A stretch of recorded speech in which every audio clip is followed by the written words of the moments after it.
Saludos a todos y bienvenidos a este video de Comicsmen. Soy Paco y en esta ocasión vamos a platicar sobre este cómic que tenemos aquí. Se trata del Marvelverse X-Men de Marvel Comics México. Nos llega un nuevo ejemplar de la línea Marvelverse esta semana por parte de Smash México, los cuales hasta ahora habían mostrado características interesantes o cuando menos atrayentes en cuanto al material presentado. La idea tras este tipo de tomos es tomar material clásico y accesible de los personajes más populares e importantes del universo Marvel para ofrecerlo como opción universal, ya que tanto a los lectores nuevos como a los veteranos les puede ser atrayente la idea de tener en sus manos cómics por demás significativos de sus personajes favoritos. Hasta ahí todo bien, el concepto es una buena idea por parte de la editorial. Este volumen es el quinto que sacan, tocando ahora el turno a los X-Men para protagonizar su propio tomo. La portada de todas las ediciones Marvelverse que han salido y han sido anunciadas hasta ahora corren a cargo del legendario artista Alex Ross. La selección de imágenes que se están ocupando como portadas han quedado estupendas para representar el concepto que quieren darnos con estos cómics, mostrándonos de manera prominente y como composición imágenes clave del personaje o los personajes involucrados, como podemos ver en el caso de los X-Men. Aquí se optó por mostrarnos al equipo original sobresaliendo y de fondo añadir a los nuevos Hombres X que llegaron a formar parte del equipo en 1975.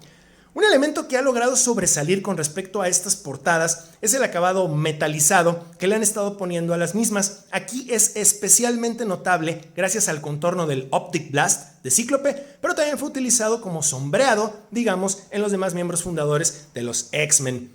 En el encabezado de la portada tenemos el título de la edición y hasta abajo simplemente vemos el logo de Marvel. En la contraportada tenemos 3 ilustraciones correspondientes a las historias del equipo aquí incluidas. También vemos la clásica descripción sobre lo que trata la obra y la mención de los números que supuestamente contiene. En el fondo tenemos las portadas de los tomos que están por salir, revelándonos ahora que Wolverine tendrá también su propia edición. Y fíjense que, como mencioné hace un momento, este es el quinto tomo que saca Smash México con esta temática, lo que significa que se tardaron 5 números en ofrecernos el que hasta ahora es el peor de todos, principalmente por 3 razones. La primera la vemos aquí mismo, en donde se hace mención de la cantidad de cómics que recopila. Dice, esta edición recopila X-Men del 1 al 3 de 1963, Uncanny X-Men 141 y 142 de 1981, que en un momento vamos a platicar sobre eso también, y Astonishing X-Men número 1 del año 2006. Esto da un total de 6 cómics. Los anteriores tomos han incluido 10 cómics en cada uno y sinceramente no es como si los Hombres X carecieran de historias, sagas, crossovers, floppies y números especiales que pudieran incluir aquí dentro para lograr juntar esos 10 números que nos han venido ofreciendo anteriormente. Pero eso sí, el precio de la edición se mantiene inamovible en 199 pesos. Así que bueno, ahí la tienen. Primera razón por la cual hasta ahora este es el peor de todos los tomos que han salido con esta temática. Nos faltan 2. El cómic abre, como es usual, con una hoja de presentación mostrando el logotipo de los X-Men y su fecha de creación. De inmediato tenemos el índice de contenido y junto una ilustración de Astonishing X-Men realizada por el artista John Cassaday. Además de que, justo como en anteriores Marvelverse, encontramos una muy grata introducción escrita por Stan Lee. La aquí mostrada fue hecha en 1998. Stan nos relata ciertas anécdotas sobre el cambio de equipo creativo suscitado tras los primeros años del título X-Men, en los cuales autores reconocidos como Roy Thomas, Alex Todd y Werner Roth estuvieron involucrados en el cómic tras la salida de Stan y de Jack Kirby.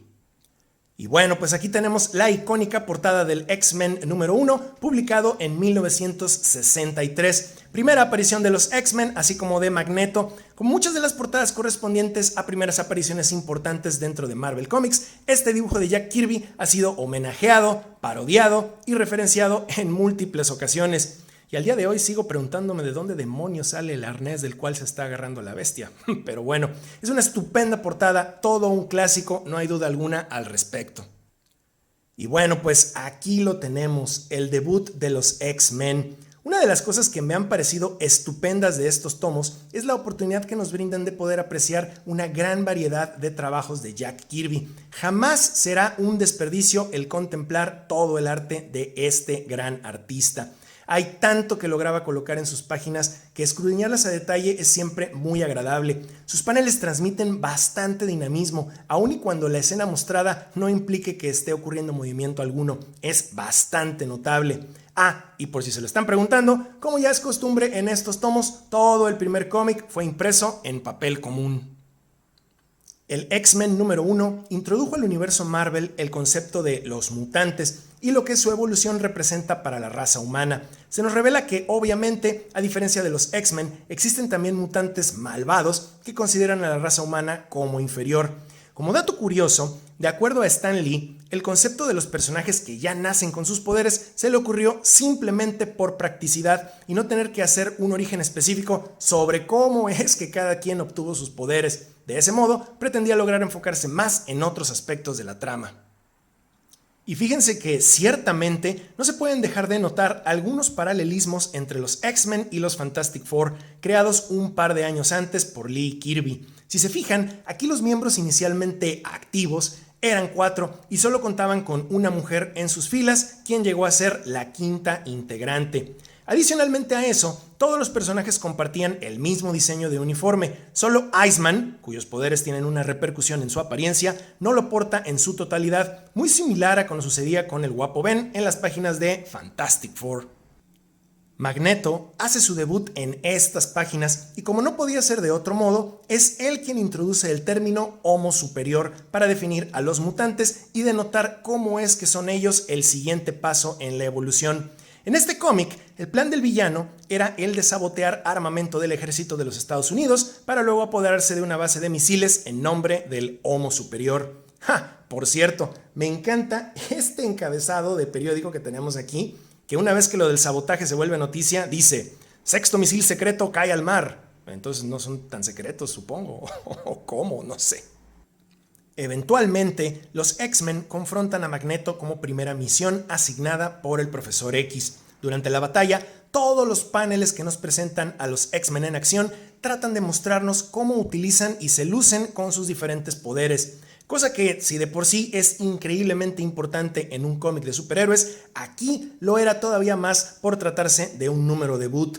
Nos dicen que Magneto logra ser vencido en menos de 15 minutos y a pesar de eso, el personaje sí se nos logra plantear convincentemente como una poderosa amenaza. Eventualmente, él se convertiría en uno de los mejores supervillanos de Marvel Comics, sin duda alguna.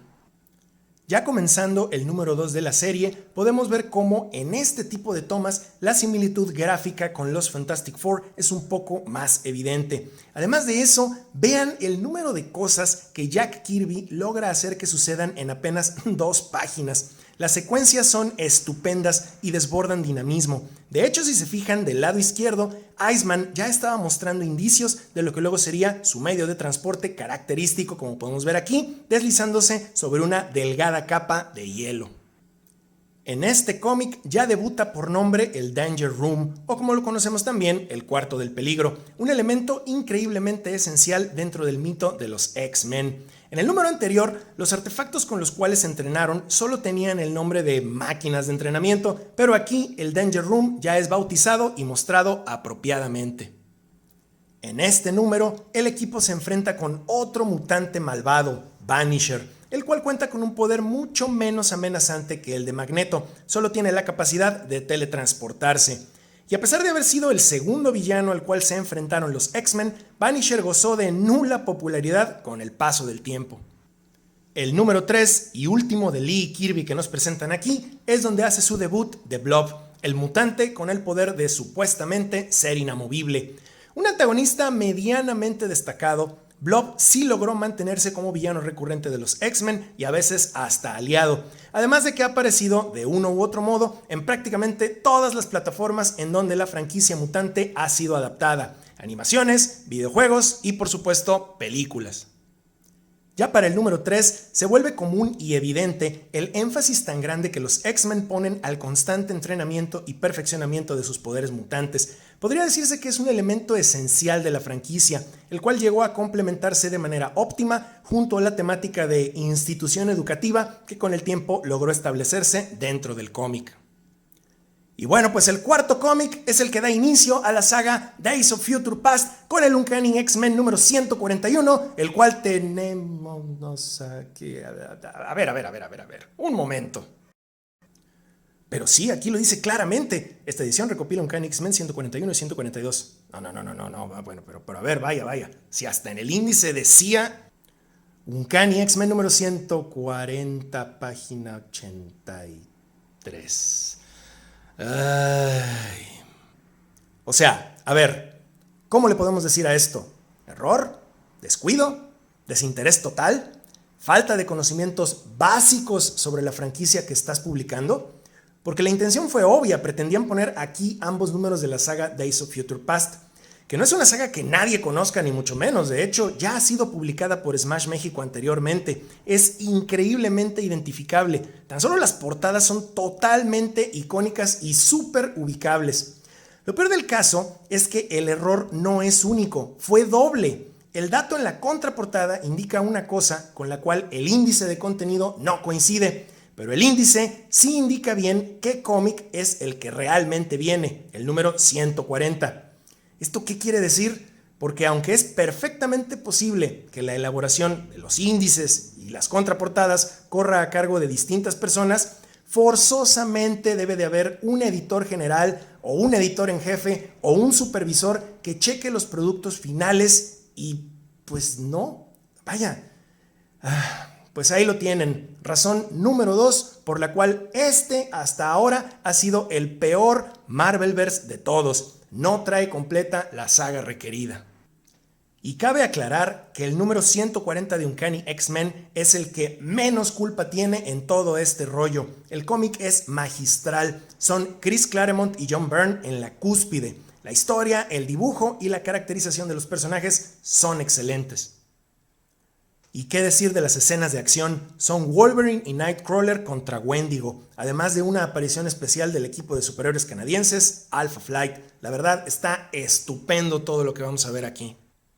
Sin embargo, y obviamente, eso no justifica en lo más mínimo lo que a todas luces fue un completo error editorial. Y la verdad, no uno pequeño. Nos deja totalmente trunca una de las sagas más importantes e icónicas de los X-Men. Es simple y sencillamente algo indefendible todo esto. Y bueno, pues la tercera razón por la cual este cómic se lleva el título del peor Marvelverse hasta ahora es esta: el haber seleccionado como sexto y último cómic el número 1 de Astonishing X-Men, salido allá por el lejano año de 2006.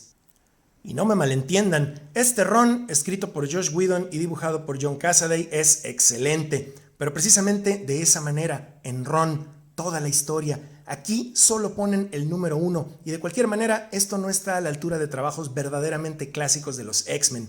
Hay un sinfín de historias escritas por Chris Claremont que habrían quedado muchísimo mejor aquí. Eso sin dejar de mencionar que tampoco hay nada de material dibujado por Jim Lee, un verdadero tache total y absoluto en todo esto. En definitiva, este recopilatorio no es una recomendación. Independientemente de que aquí dentro haya trabajos de Stan Lee, Jack Kirby, Chris Claremont y John Byrne, la edición en sí misma es lo que no está a la altura. Tiene 4 cómics menos que las anteriores, pero eso sí, manteniendo el mismo precio. Además del lamentable equívoco con la publicación de un cómic que simple y sencillamente no iba. Creo que los lectores nos merecemos algo mejor que esto en todos los sentidos. De por sí las ediciones no son nada baratas y los errores tanto de edición como de traducción van siendo cada vez más evidentes. No recomendamos que lo adquieran de ninguna manera. Y bueno, pues en Comics Men les agradecemos infinitamente su fantástica compañía. Si el video fue de su agrado, por favor compártanlo, suscríbanse al canal y regálenos su like. No olviden también seguirnos en nuestras redes sociales, es @ComicsMenPodcast para Facebook, Twitter e Instagram. Se despide por el momento su amigo Paco y recuerden, nos veremos en el siguiente universo.